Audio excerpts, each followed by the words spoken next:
come on this programme as a shadow cabinet minister or a cabinet minister, you should expect to be asked about anything that's been in the news as serious consequences for cross-sections of the community, shouldn't you? Labour made important announcements yesterday about the need for a circuit break to protect our NHS, get control of the virus and sort the test and trace system.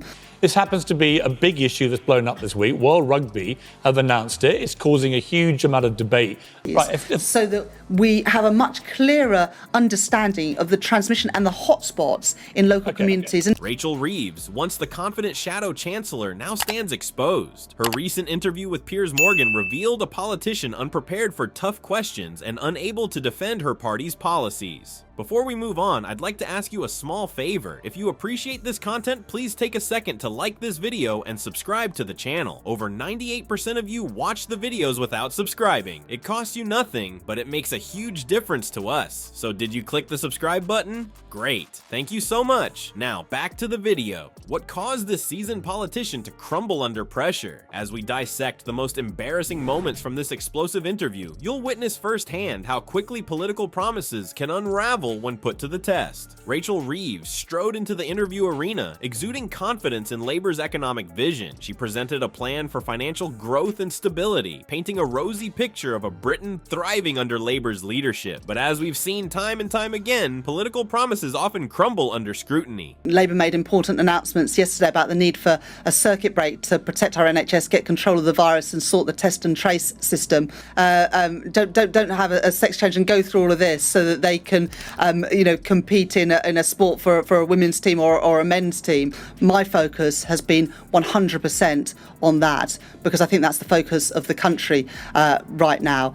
Piers Morgan, never one to shy away from tough questions, immediately challenged Reeves on the numbers. As he dug deeper, inconsistencies in Labour's economic policies began to surface. Reeves found herself in the uncomfortable position of trying to reconcile conflicting promises on taxes and spending. The shadow chancellor's composure started to crack as Morgan pressed her on specific policies. He exposed glaring gaps in Labour's planning, leaving Reeves fumbling for explanations. Her struggle to provide solid numbers to back up Labour's economic promises was painfully evident. One of the most contentious points was Labour's approach to national insurance contributions. Despite previous commitments not to increase taxes, the party had raised national insurance. Economic experts have criticized this decision, warning it could discourage hiring and depress long-term wages. This directly contradicts Labour's narrative of supporting working people. Sir Charles Bean, former Bank of England deputy governor, highlighted the tension between economic theory and political promises. He noted that while the budget added pressures on the supply side by raising national insurance contributions for employers, it could also increase demand by opening up planning regulations. This nuanced perspective only served to underscore the complexity of the economic challenges Labour's proposals failed to address. As the interview progressed, Labour's economic credibility took a significant hit. Reeves's inability to provide clear, consistent answers raised serious doubts about the party's ability to manage the economy. The public's growing dissatisfaction was palpable as Labour's manifesto morphed into a series of unfulfilled promises and unexpected shifts. Urgently, they got this advice from Sage 3 weeks ago and failed to act. We have now seen from Sage the minutes of that meeting. Come on this programme as a shadow cabinet minister or a cabinet minister, you should expect to be asked about anything that's been in the news as serious consequences for cross-sections of the community, shouldn't you?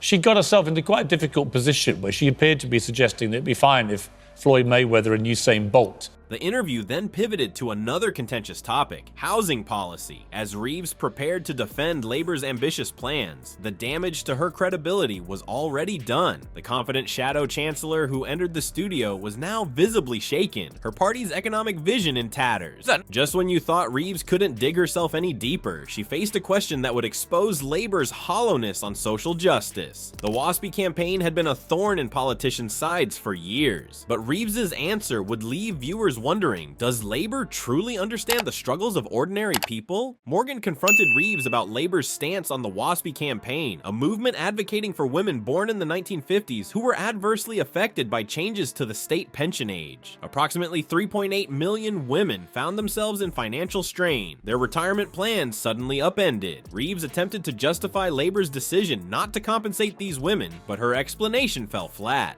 In a moment that would haunt her, Reeves suggested that since around 90% of women were aware of the changes, it wouldn't be a responsible use of taxpayer money to provide compensation. Her dismissive tone sparked immediate backlash from viewers. Many saw it as a betrayal of Labor's supposed commitment to social justice and support for working-class individuals. As if sensing blood in the water, Morgan pivoted to Labor's ambitious housing plans. Reeves found herself on the back foot once again, struggling to explain who would occupy the proposed 1.5 million new homes. The interview reached a climax as Reeves fumbled basic questions about the logistics and feasibility of this massive undertaking. Experts have pointed out that building 1.5 million homes requires clear timelines and funding, details that Labor has yet to clarify. Reeves's inability to provide concrete answers raised serious doubts about the sincerity and practicality of Labor's promises, especially given current public concerns about housing availability and affordability.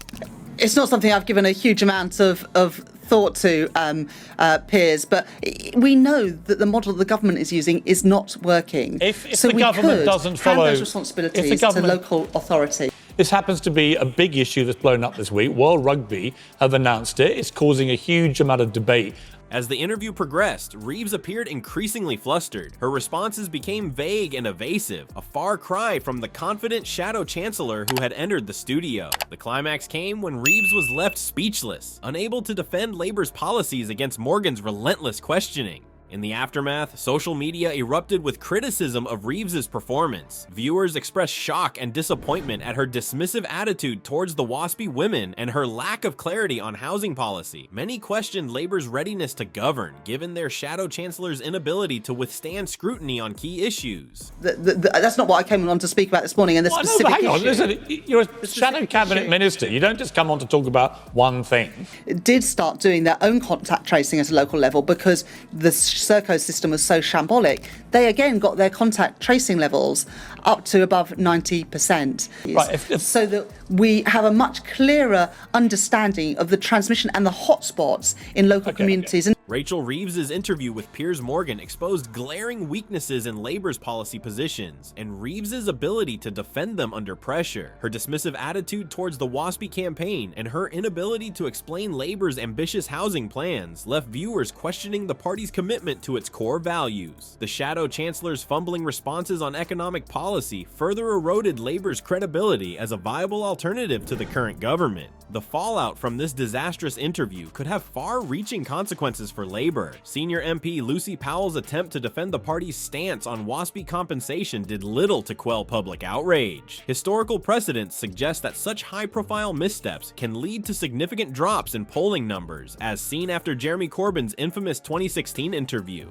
As Labor grapples with the aftermath of Reeves's performance, one can't help but wonder, will this incident force a re-evaluation of how politicians prepare for media appearances? Or will we continue to see unprepared figures crumble under the spotlight, leaving voters disillusioned and skeptical of political promises?